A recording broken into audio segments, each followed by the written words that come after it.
झोपड़पट्टी वासियों को उनका हक का घर दिलाने और उनके सर्वांगीण विकास के उद्देश्य से शिवसेना उपनेता विजय नाहटा के नेतृत्व में नवी मुंबई में झोपड़पट्टी विकास परिषद का आयोजन किया गया, जिससे अच्छा प्रतिसाद मिला। इस परिषद में रिपब्लिकन सेना के महाराष्ट्र उपाध्यक्ष खाजा मियां पटेल, पीपल्स एजुकेशन सोसाइटी के पवार सर, विजय माने, विजय वाघमारे सहित कई मान्यवर मौजूद थे। संध्या श्रीवास्तव, ग्लोबल चक्र न्यूज, नवी मुंबई। आज आम्ही या ठिकाणी घर हक्क संघर्ष समितीचे वतीने झोपडी हक्क परिषदेचं आयोजन केलेला होता।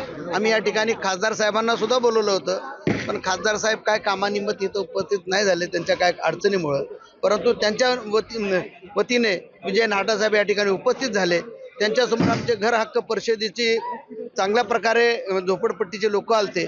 आमच्या झोपडपट्टीवाल्यांचं म्हणणं एकच आहे की या नव्या मुंबईमधल्या झोपडपट्टीवाल्यांचा वोट चालतो, आमचा झोपडी का चालत नाही। जर आमचा वोट जर लीगल असेल तर आमची झोपडी सुद्धा लीगल व्हायला पाहिजे। जर आमचा वोट जर अनलीगल असेल, जे आमच्या वोटिंगवर निवडून आलेले आहेत ते सुद्धा अनलीगल असतील असं समजावं। हो, आम्ही पण होतो घरासाठी। आम्ही हे तर आता उपोषणाला बसायला लागले।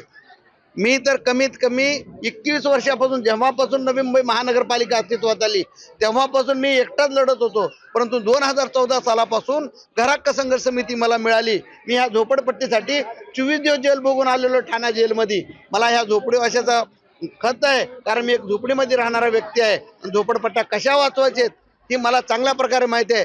आम्हाला बाबासाहेब आंबेडकरांनी दिलेलं संविधान, पेन आणि कागद जर असला तर आम्हाला आमदार, खासदार, नगरसेवकाची गरज नाही। आम्ही आमचा हक्क घेऊ शकतो लढून। आदरणीय विजय चौगुले जे आहेत त्यांनी आजच मी वर्तमानपत्रात वाचलं की सर्वे त्यावेळेला महापालिकेने करायला पाहिजे होता, तो केलेला नाहीये। आणि जर हे पुनर्वसन झालं नाही नवीन मुंबईतल्या झोपडपट्ट्यांचं MIDC जागेवरचं, ते आमरण उपोषक आहे।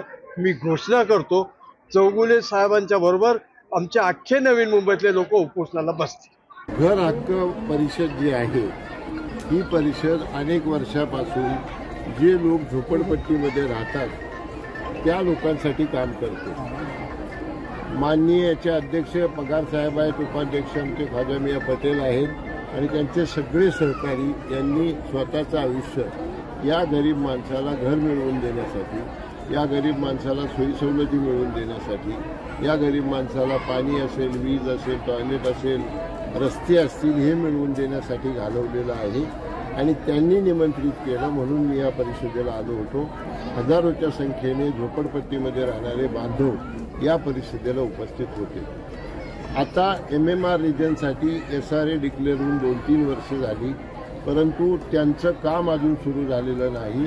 आणि म्हणून माझे सहकारी आमचे जिल्हा प्रमुख विजय चौगुले यांनी अतिशय आक्रमक भूमिका या लोकांसाठी घेतलेली आणि आम्ही त्यांच्याशी सहमत आहोत। माझं म्हणणं असं आहे की मुंबईमध्ये राहणाऱ्या झोपडपट्टीमध्ये राहणाऱ्या माणसाला SRAच्या मार्फत मोफत हजारो लोकांना घरं मिळाली।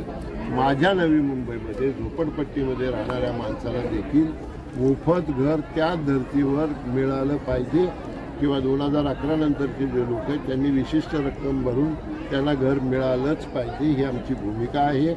आणि ही घरं मिळेपर्यंत ही सुद्धा माणसं आहेत, ही काही जनावरं नाही आहेत। या माणसांना जिथे आता कुठे राहत आहेत तिथं स्वच्छ पाणी मिळालं पाहिजे, टॉयलेटची सोय झाली पाहिजे, विजेची सोय झाली पाहिजे। ती गटर जी आहेत त्याच्यामध्ये दुर्गंधी वगैरे ती किंवा आपण ज्याला म्हणतो रोगराई होणार नाही अशा प्रकारची व्यवस्था झाली पाहिजे। आणि साधी सुधी नाही, या शहरामध्ये 4 लाख लोक झोपडपट्टीमध्ये राहतात, त्यांना सुद्धा मानवासारखं, माणसासारखं राहता यावं ही आमची भूमिका।